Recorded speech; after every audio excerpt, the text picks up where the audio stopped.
Police ফাঁড়িতে ঢুকে দাদাগিরি, ধূপগুড়ির ঘটনা। দাদাগিরির অভিযোগ, জালে একাধিক। ফরাক্কায় পুলিশের গায়ে হাত তোলার অভিযোগেই গ্রেফতার উপপ্রধান।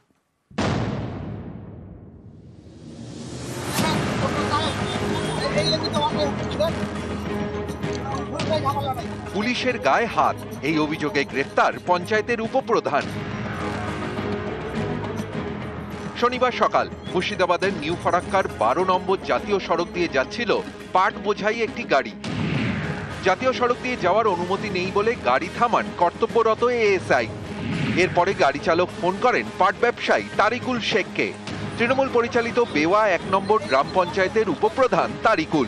অভিযোগ, ঘটনাস্থলে পৌঁছে কর্তব্যরত এএসআই এর গায়ে হাত তোলেন তিনি। উনি এসে উল্টোপাল্টা এসে আমার উপরে চড়াও হলো, আমার কাছ থেকে চাবি কেড়ে নিয়ে কলার ধরে এখানে কেটেও গেছে, একটু গালাগালি করেছে। এখন ওনাকে থানায় নিয়ে আসে।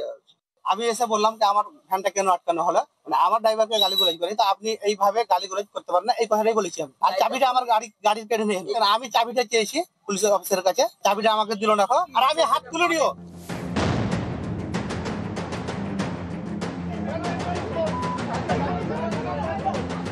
পুলিশকে ঘিরে বচসা,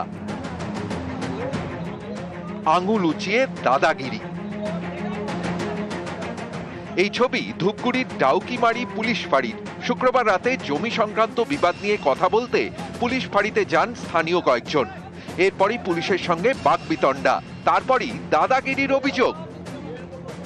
জমি সংক্রান্ত নিয়ে কেচাল, থানায় খুবই উত্তেজিত, কাউকে মানতেছে না। এখানকার ওসি, কনস্টেবল থানা ভেঙে দিবে, অমুক দিবে, এটা নিয়ে খুবই একটা উত্তেজিত হয়েছিল। কি ওদের পারিবারিক জমি সংক্রান্ত ব্যাপার নিয়ে একটা খুবই উত্তেজিত হয়, সেটাকে আমিও বাধা দিলাম। ওদেরকে আপাতত ধূপগুড়ি থানায় নিয়ে যায়।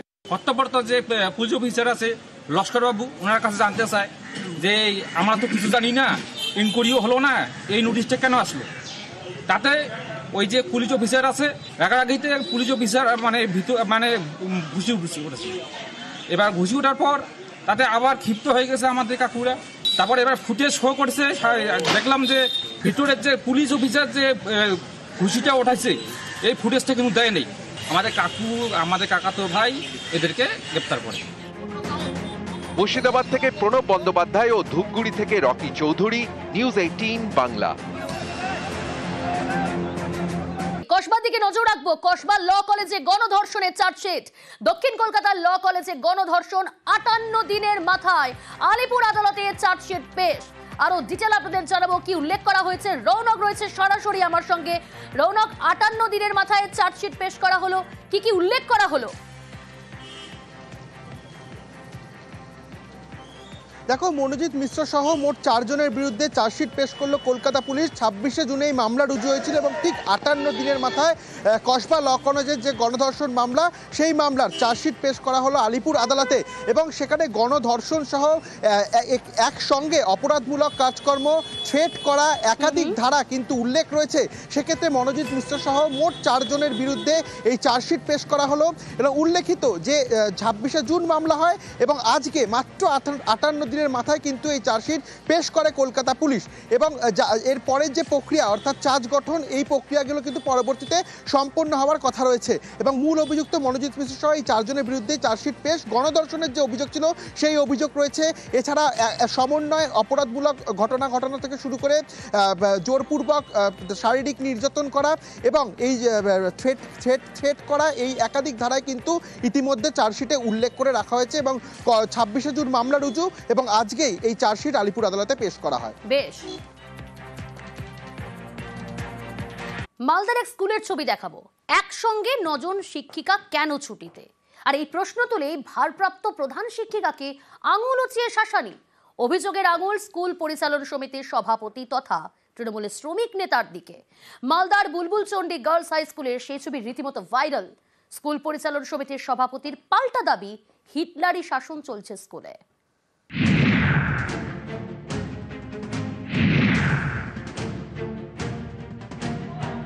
ভারপ্রাপ্ত প্রধান শিক্ষিকাকে শাসানি, আঙুল উঁচিয়ে শাসাচ্ছেন স্কুল পরিচালন সমিতির সভাপতি।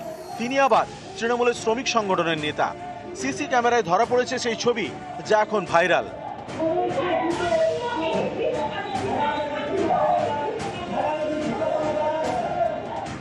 মালদার হবিবপুর, এখানে বুলবুলচন্ডী আর.এন. রায় বিদ্যানিকেতন গার্লস হাই স্কুল। ভারপ্রাপ্ত প্রধান শিক্ষিকা ঝুম্পা মজুমদার, এই স্কুলের পরিচালন সমিতির সভাপতি সুবোধ রায়।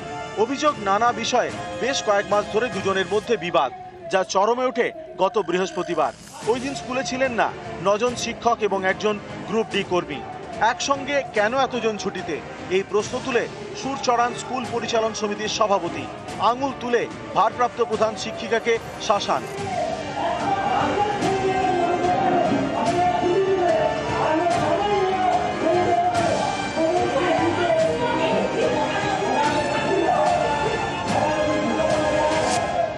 আমার এই চাকরি জীবনে এত অপমানিত হয়েছি সেটা আমি আর বলতে পারবো না। আমাকে যেভাবে এবং আমার দিদিমণিদের যেভাবে অপমান করা হয়েছে বা করেছে, তাতে আমার দিদিমণিরাও যেমন শঙ্কিত, আমিও তেমন শঙ্কিত। ভিডিও ভাইরাল হতে বিতর্ক, স্কুল পরিচালন সমিতির সভাপতির পাল্টা দাবি স্কুলে হিটলারি শাসন চলছে। 27 জনের মধ্যে আপনি যদি 10 জনকে সিসিএল দিয়ে দেন, তাহলে স্কুলটা চলবে কিভাবে? উনি টোটাল স্কুলটাকে ওয়ান ম্যান মানে ডিক্টেটরশিপ হিসাবে উনি স্কুলটাকে চালাচ্ছেন। মালদা থেকে ক্যামেরায় লিপেশ লালার সঙ্গে সেবক দেব শর্মা, নিউজ 18 বাংলা। মালদা মেডিকেল কলেজে উত্তেজনা, 24 ঘন্টা মেডিকেল কলেজ ঘেরাও, অধ্যক্ষ জুনিয়র চিকিৎসককে মারধরের অভিযোগ। ঠিক কি ঘটনা? 24 ঘন্টা ধরে অধ্যক্ষকে ঘেরাও করে রেখেছে চিকিৎসকের পড়ুয়ারা। মালদা মেডিকেল কলেজে উত্তেজনা, 24 ঘন্টা মেডিকেল কলেজে ঘেরাও, অধ্যক্ষ জুনিয়র চিকিৎসককে মারধরের অভিযোগ। মারধরে অভিযুক্ত 2 জুনিয়র চিকিৎসক। সেবক রয়েছে আমার সঙ্গে। সেবক, প্রথমে জানতে চাই ঘটনাটা কি ঘটেছে, কি কারণে 24 ঘন্টা পেরিয়ে গেলেও এখনো পর্যন্ত অধ্যক্ষকে ঘেরাও করে রেখেছেন তারা? একদমই দেখো, মালদা মেডিকেল কলেজে এখানে ইন্টার্ন চিকিৎসকদের দ্বন্দ্বে স্বাভাবিকভাবে উত্তেজনা ছড়িয়েছে গতকাল থেকেই এই ঘটনার সূত্রপাত, যেখানে বহির্বিভাগে এক কর্তব্যরত ইন্টার্নকে মারধর করার অভিযোগ উঠে আরো 2 ইন্টার্নের বিরুদ্ধে। যিনি আক্রান্ত হয়েছেন বা যারা আন্দোলন করছে তাদের অভিযোগ যারা হামলাকারী তারা তৃণমূল বা শাসক ঘনিষ্ঠ, আর এই জন্যই কর্তৃপক্ষ তাদের বিরুদ্ধে দৃষ্টান্তমূলক কোনো পদক্ষেপ নিচ্ছে না। আর এরই প্রতিবাদ জানিয়ে গতকাল থেকেই অধ্যক্ষকে ঘেরাও, বিক্ষোভ অধ্যক্ষের ঘরের সামনে ইন্টার্ন চিকিৎসকরা তারা আন্দোলন করছেন এবং আন্দোলনের জেরে স্বাভাবিকভাবেই উত্তেজনা ছড়িয়েছে এবং থ্রেট কালচার চালু করা হয়েছে। থ্রেট কালচারের শিকার হতে হয়েছে কর্তব্যরত ইন্টার্নকে, এমনটাই অভিযোগ আন্দোলনকারীদের, এবং যারা অভিযুক্ত তাদের সাসপেন্ড করতে হবে এমনটা দাবি করছেন তারা। নজর থাকুক সেবক।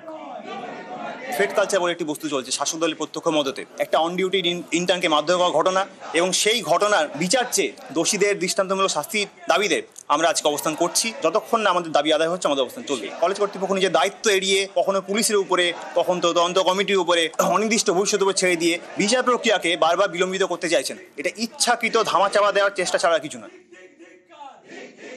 অ্যালিগেশন কাউন্টার দুপক্ষেই কমপ্লেন করেছে, দুপক্ষেই মেল করেছে আমাকে।